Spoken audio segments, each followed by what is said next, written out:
Hey guys, what's up? I'm back with one of my ever popular belay device reviews.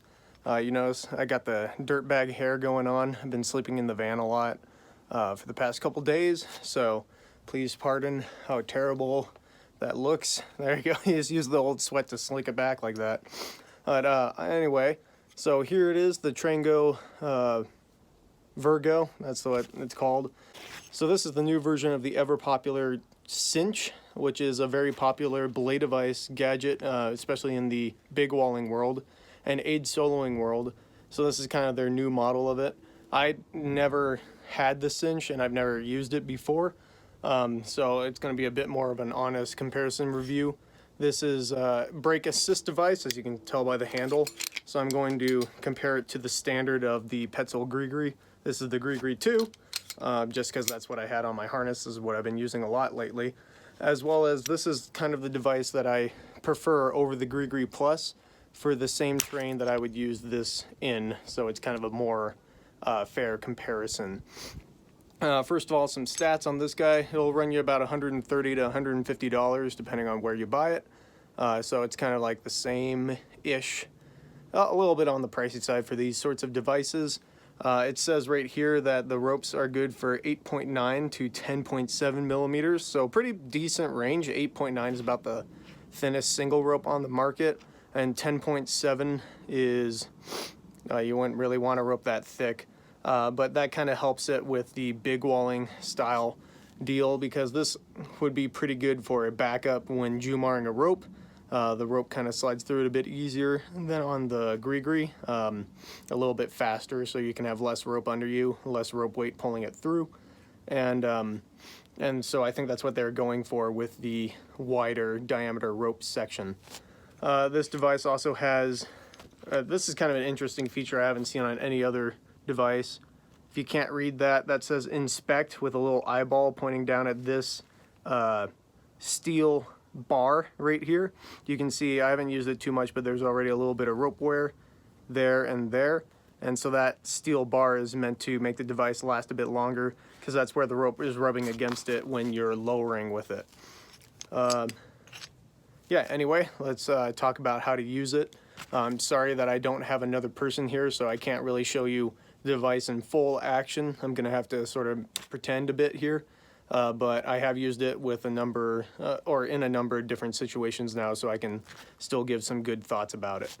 Alright, so first thing I'm going to talk about is how to load it.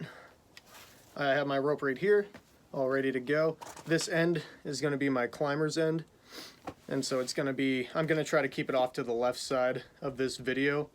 Or I guess if you're watching it, maybe it's the right side. I don't know. Either way, it's going to be this side of the video where the climber is going off. The Vergo is kind of an interesting way to load it, whereas you get the Grigri is open up the plate and then put the rope along the cam right there.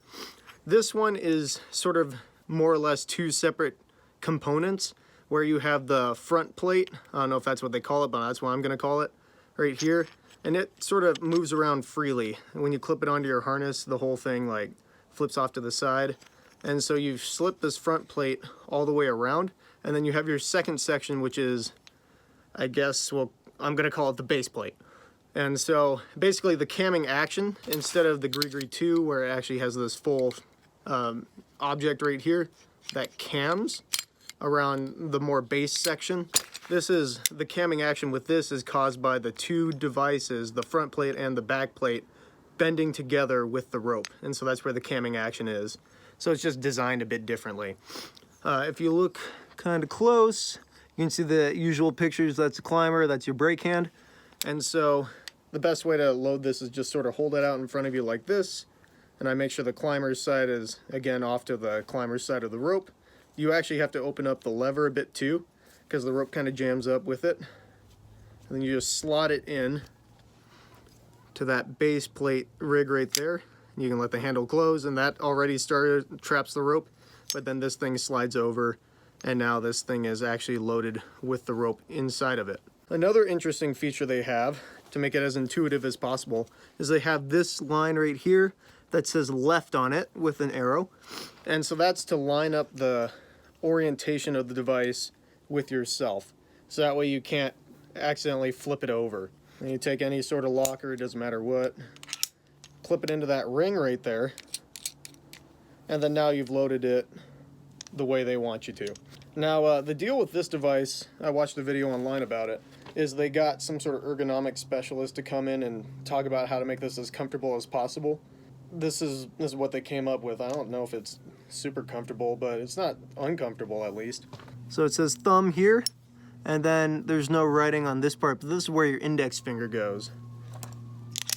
So if I clip it back to myself, I grab the rope with my brake hand, index finger and thumb off of the brake strand, actually like when you use a Grigri. And I'm going to line my index finger up right there, and then, it's hard to see, I got my thumb right there, and then that's it. That's how you hold, that's how they want you to hold this device. Then you feed out rope to your partner. If they at some point take, for whatever reason, then I can pull the rope up. So the rope is pulling this base plate up in a direction, but since the front plate right here is clipped to this carabiner, that makes a camming action between the two right here, where the brake strand comes out of the device. And so that's the assisted braking part. And so now if I pull it, it's actually a very good assisted brake. May even be a bit better than the Grigri, with how tight it is. It's one of the stronger assisted brakes. And then the way how you disengage it is you just have to slide the base plate, or no, I'm calling this the front plate and the base plate together. And then that takes the cam out of the rope. If you want this to feed the best when you're lead playing with it, you have to pull the rope away from you. If you pull it up, that's kind of my personal habit when I'm using a Grigri, then the whole thing just cams together, and then you have the classic short roping problem with your climber. So if that happens, then you just can't let it freeze up on you. Sometimes I shake it a bit to get the two plates to separate, or you can just do the pulling down, and then remember to pay rope out to this side rather than up. It can be kind of a bit of a learning obstacle, but it's not really a deal breaker. It's just a little bit of an interesting thing. When taking up rope, it's the same deal. Just do your pull, break, whatever. Then when it comes to lowering, just like any other device like this on the market, assisted device, you grab the black handle, pull back, and then you use your brake hand to regulate the speed. All right, so that's how you use the Vergo. Now, comparing it to the Grigri, it's definitely a bit more finicky than this guy. This one, it doesn't matter if you pull the rope up or sideways out, it'll still come out of the device pretty easily. And then as far as weight goes, they're roughly the same. This one is a little bit lighter. I don't have the exact numbers, but this is slightly lighter than this guy. And if it's lighter than the Grigri 2, then it's going to be lighter than the Grigri Plus. A lot of people like using this for like aid climbing. Let's go with big wall climbing, and also rope soloing a bit more, like aid soloing. I haven't used this for any of those yet. I was thinking about bringing it out last time, but I really like using the Revo a whole lot more for that rope solo type stuff, and this is just sort of a small second. Another thing that's really annoying about this device is that when you're trying to lower a climber, there's no like in between with the lever. It's just immediately you open it up, the whole cam opens, and then the climber, it's all on your brake hand to bring the climber down. There's really no assisted friction when you're lowering with this thing. Whereas anyone who's played with the Grigri knows that you can sort of feather the handle to get more of a sweet spot when you're lowering a heavier climber.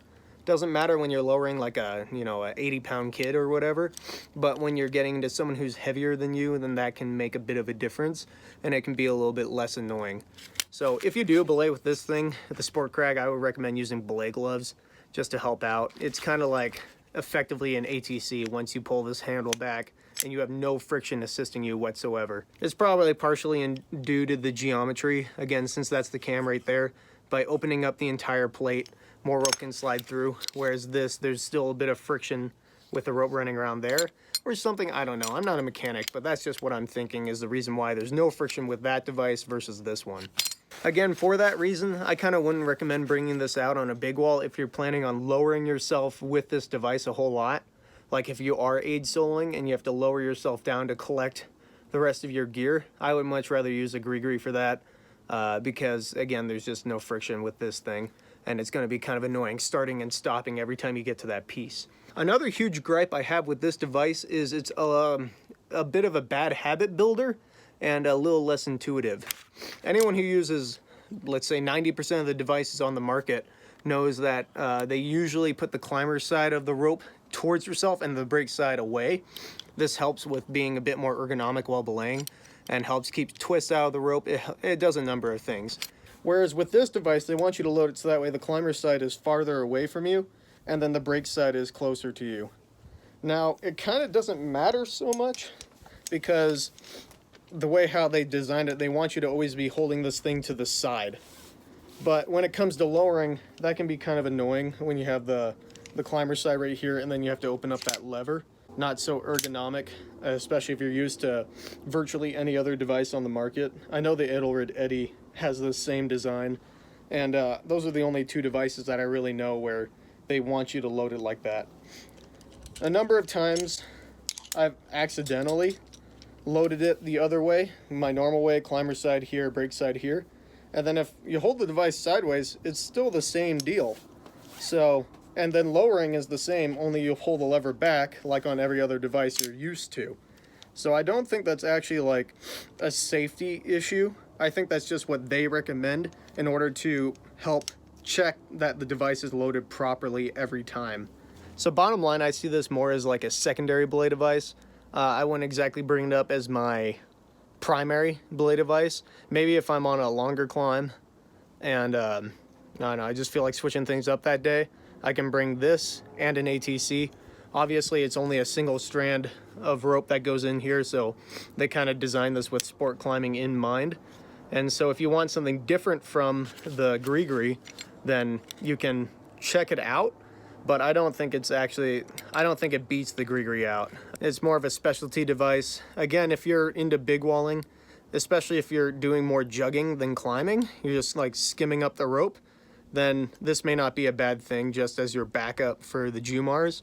Because like I said before, I think you would need less rope weight for it to start sliding through this device than this one. And that's one of the main reasons why all the big wall climbers love the cinch. But I have yet to actually try that out myself, so further testing will be required for that. I'd like to thank my patrons for allowing me to get this thing, to get this video out to you guys, as well as everyone who's been supporting me on YouTube. My channel has been growing a whole lot lately, and I want to thank you guys a whole lot about that. I don't think I thank you guys enough in any of my videos. I usually forget around the end to add this in, but I do. It does really matter a lot to me, and I'm happy that so many people have been enjoying them and wanting to see more of the videos I make. So stay tuned. I got some more gear reviews coming up. I'm trying to add in more adventure videos too. I go on a lot of adventures, so the real key for me is just to remember to bring out the camera every now and again and make a video. So thanks for watching, and I'll see you guys in the next video. I am in Icebox Canyon. This is a feature called Refrigerator Wall. Stumbled across this interesting anchor. Sort of goes down to the bottom. Just trying to figure out the descent ourselves. But what do we got here? A nice large stopper. Pretty good spot next to what appears to be an old Black Diamond carabiner. Really old. On one of these equalizer slings that's epically long. Holy crap. It's gotta be like 12 feet long. We also have cord and a pinch point. Down to here is our Master Plan aluminum ling, a little bit of a malleon, and a really thin rope. This is like a half rope. The end is cut, so I'm not quite sure.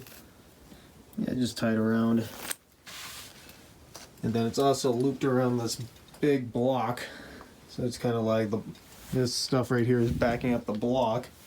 And then we have this whole line going down right into there. So many people were trying to get out of here real fast and build that anchor. Did a single rope wrap and then cut the rope at a point and then got down. I really don't know what's happening here.